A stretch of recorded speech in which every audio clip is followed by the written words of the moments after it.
Selamat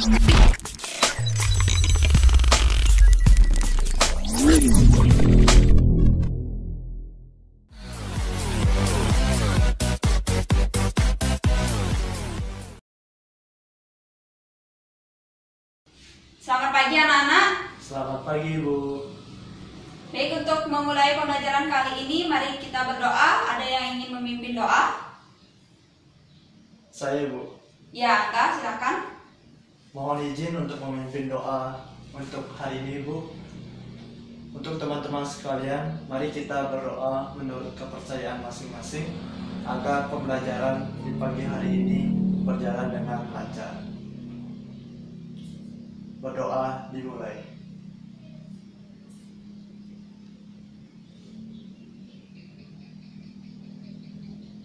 Berdoa selesai. Oke, terima kasih Angga sudah mau memimpin doa. Silakan kalian berikan aplaus untuk Angga. Baik, pagi ini Ibu akan menjelaskan tentang pengertian dan jenis-jenis fotografi. Sebelumnya Ibu akan absen dulu.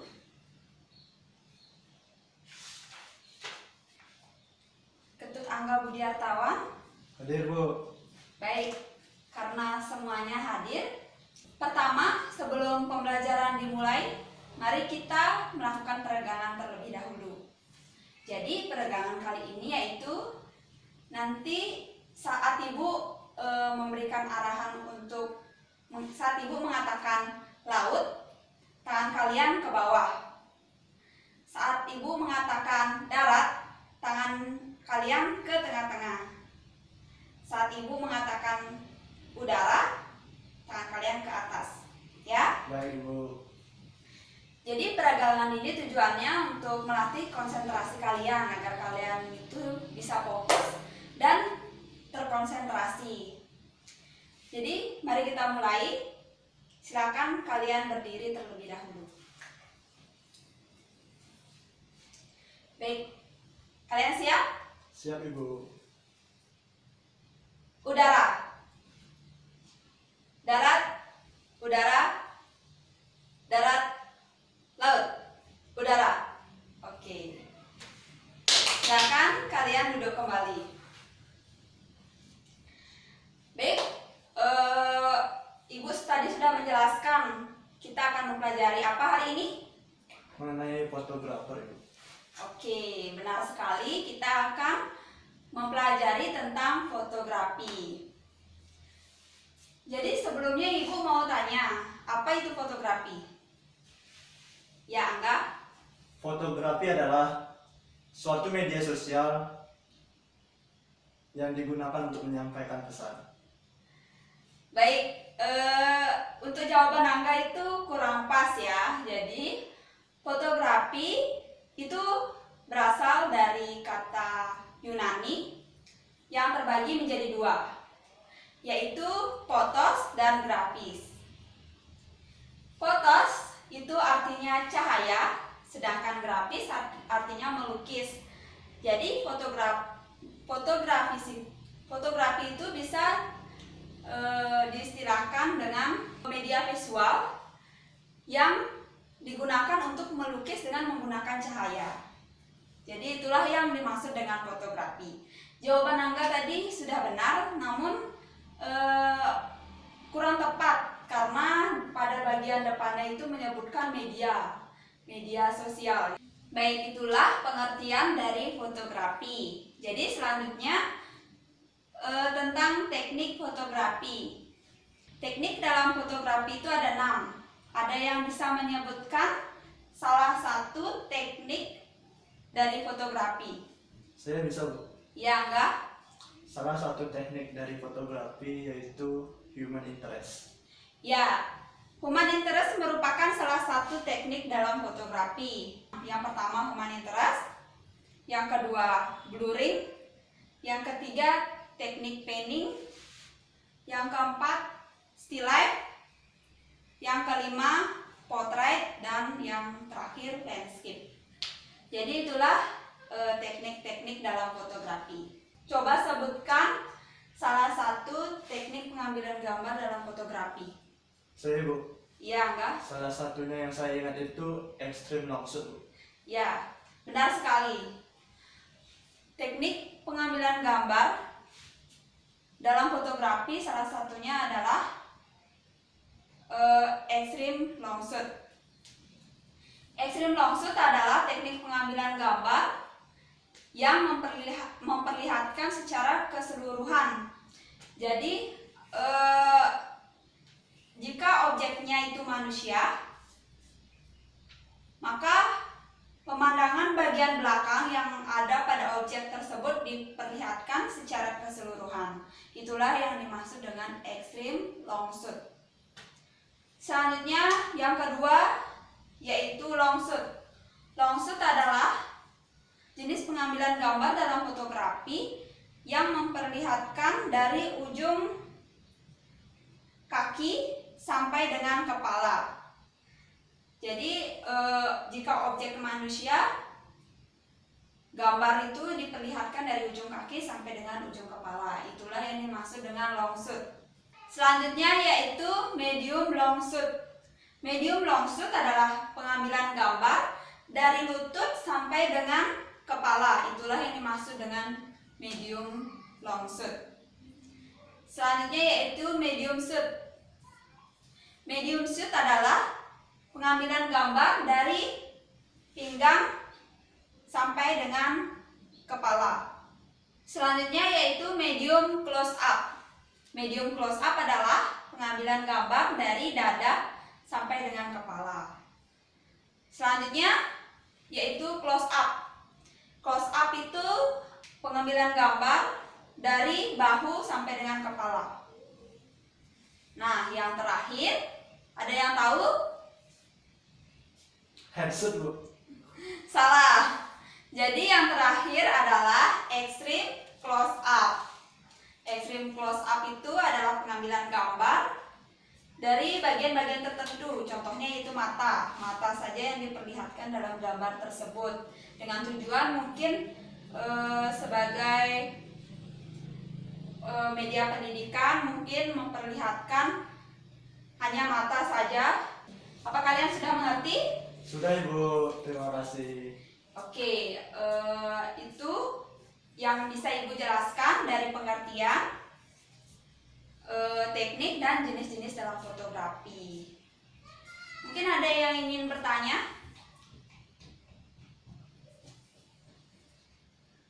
Dari saya sejauh ini masih belum ada, Bu. Nanti kalau ada saya bertanya langsung ke Ibu. Jika tidak ada yang bertanya, sekarang Ibu akan menampilkan sebuah video. Jadi kalian bisa melihat, menontonnya, sehingga kalian lebih paham lagi dengan materi yang Ibu ajarkan tadi. Halo semua, perkenalkan namaku Manuel, dan di kelas kali ini aku membawa topik apa itu fotografi.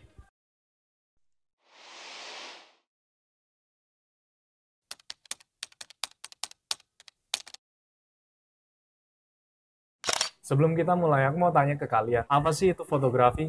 Apa itu fotografi? Apa itu fotografi? Menurut Wikipedia, coba aku baca. Fotografi berarti proses atau metode untuk menghasilkan gambar atau foto dari suatu objek dengan merekam pantulan cahaya yang mengenai objek tersebut pada media yang tahan cahaya. Alat yang paling populer untuk menangkap cahaya adalah kamera. Tanpa cahaya tidak ada foto yang bisa dibuat. bosan. Aku jelasin pakai cara simpel aja. Coba kalian lihat foto-foto ini.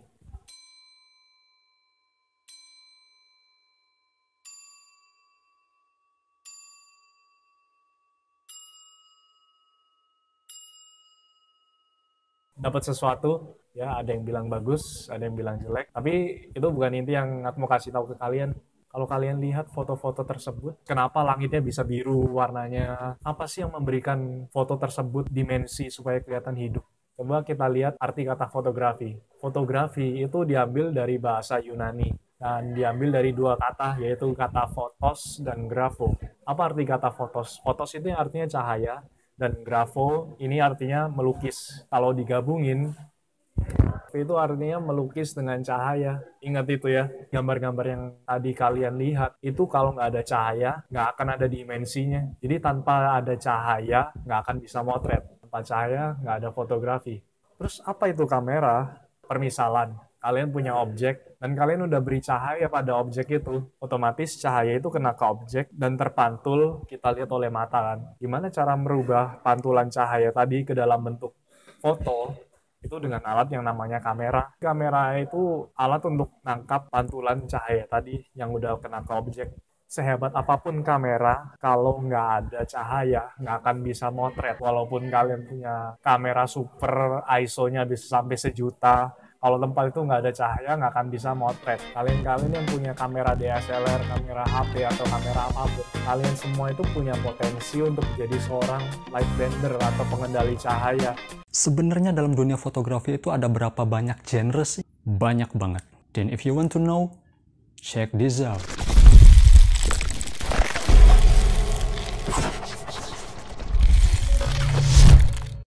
Beberapa orang banyak yang bertanya apa saja jenis-jenis dalam fotografi itu. Sebenarnya banyak banget. Setelah saya coba searching ke sana ke sini, at least kurang lebih ada 50 genre dalam fotografi. Sebenarnya banyak sekali jenis-jenis fotografi yang kita ketahui, tapi di sini saya akan mention beberapa jenis fotografi yang umum yang mungkin kalian sudah tahu, kalian sudah pernah dengar, atau kalian sudah pernah lihat di kehidupan kalian sehari-hari. Namun kalian tidak menyadarinya. Alright, so yang pertama yaitu ada fotografi landscape atau landscape fotografi.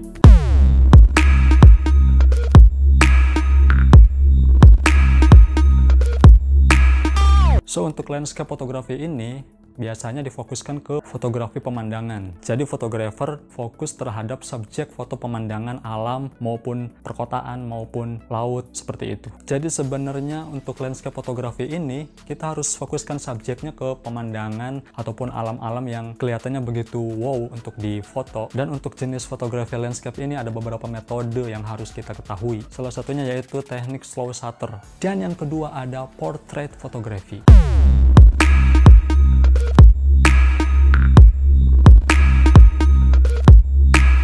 So, untuk portrait fotografi ini, seorang fotografer harus menangkap suatu subjek berupa foto orang. Untuk portrait fotografi ini, kita harus bisa mengetahui bagaimana ekspresi orang tersebut ketika dalam frame saat kita akan mengambil gambar. Jadi, untuk portrait fotografi ini, seorang fotografer harus mengeluarkan ide-idenya supaya si subjek ataupun si orang yang kita foto itu bisa mengekspresikan dirinya di dalam suatu frame ataupun gambar. Jadi kurang lebihnya seperti itu untuk portrait fotografi. Dan yang ketiga itu adalah food photography.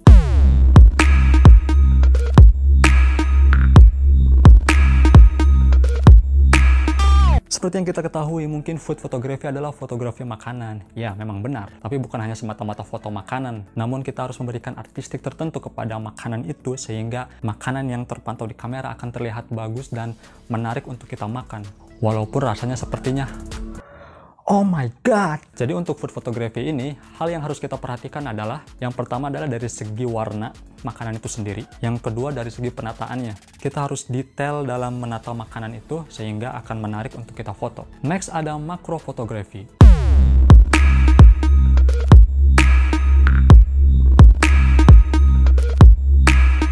So, untuk makro fotografi ini, biasanya subjek yang akan kita foto itu relatif kecil, seperti hewan-hewan kecil, seperti semut, seperti itu. Dan biasanya untuk makro fotografi ini ada satu hal yang terpenting, yaitu lensa makronya yang begitu mahal. Dan selain lensanya yang relatif mahal, sang fotografer juga harus mensiasati bagaimana caranya mengambil gambar agar hasilnya maksimal dan juga tajam. What is next? There is a sport photography.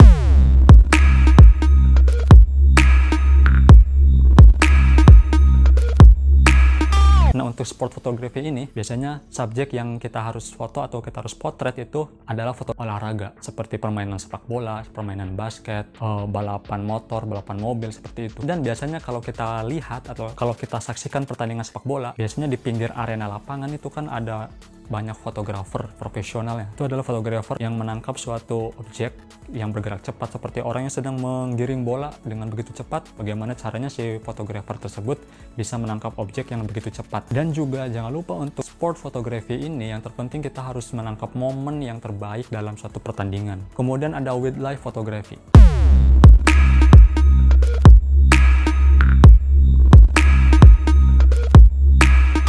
Untuk wildlife photography ini, subjek yang harus diambil adalah hewan-hewan liar, kehidupan-kehidupan liar yang ada di alam liar. Dan sangat penting sekali untuk wildlife photography ini, tentunya si fotografer tersebut harus punya lensa yang besar, yaitu lensa telefoto yang relatif panjang seperti lensa 600 mm, dan juga tantangan untuk para fotografer alam liar ini yang pasti mereka harus berani untuk mendekati hewan liar tersebut, karena nggak gampang gitu untuk memotret subjek hewan buas. Next ada street photography.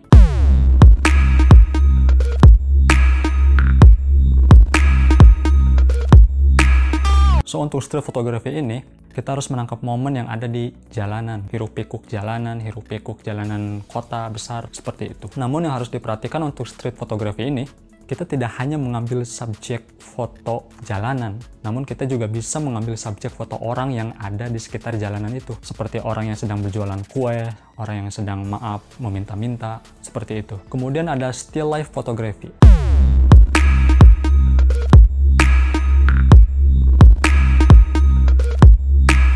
Nah, untuk still life photography ini, pasti sebagian orang tahu yang namanya still life photography ini pasti bukan orang yang akan menjadi subjek dalam foto kita, melainkan kita mengambil subjeknya pada benda mati ataupun benda yang nggak penting lah. Namun kita bisa memaksimalkannya benda tersebut agar seolah-olah tampak hidup dalam foto itu.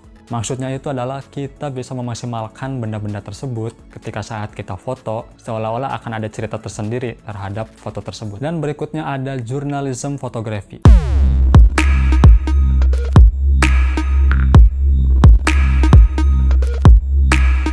So, untuk jurnalis fotografi ini pasti kita mendengar yang namanya berita, media cetak, koran-koran, dan lain sebagainya. Pasti banyak foto-foto di mana peristiwa penting itu terjadi. Nah, tugasnya para wartawan ini yang biasanya meliput acara-acara terpenting yang kemudian dimasukkan menjadi artikel, koran, ataupun berita. Dan ini juga tidak gampang sebenarnya. Banyak tantangan yang harus dilakukan oleh para wartawan itu, terutama para fotografernya. And the last genre is a wedding photography.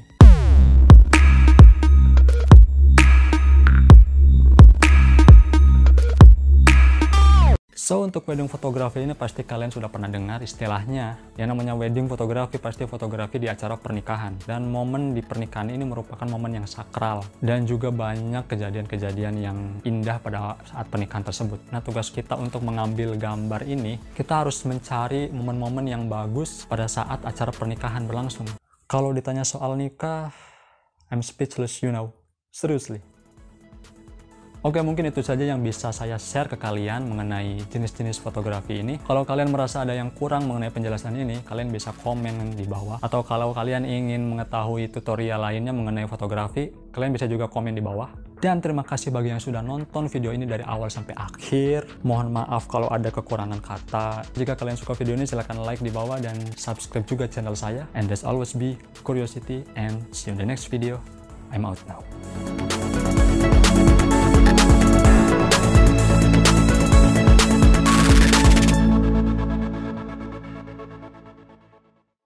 Sekian yang bisa Ibu paparkan kali ini. Nah, tadi Ibu sudah menayangkan sebuah video. Mungkin ada yang ingin bertanya dari video tersebut? Tidak, Ibu. Videonya sudah jelas. Oke, jika videonya sudah jelas, mari kita tutup pembelajaran kali ini. Ada yang ingin memimpin doa? Saya, Bu. Ya, silakan Angga. Untuk Ibu Guru minta izin untuk memimpin doa pada hari ini. Untuk teman-teman sekalian, mari kita berdoa menurut kepercayaan masing-masing. Berdoa dimulai.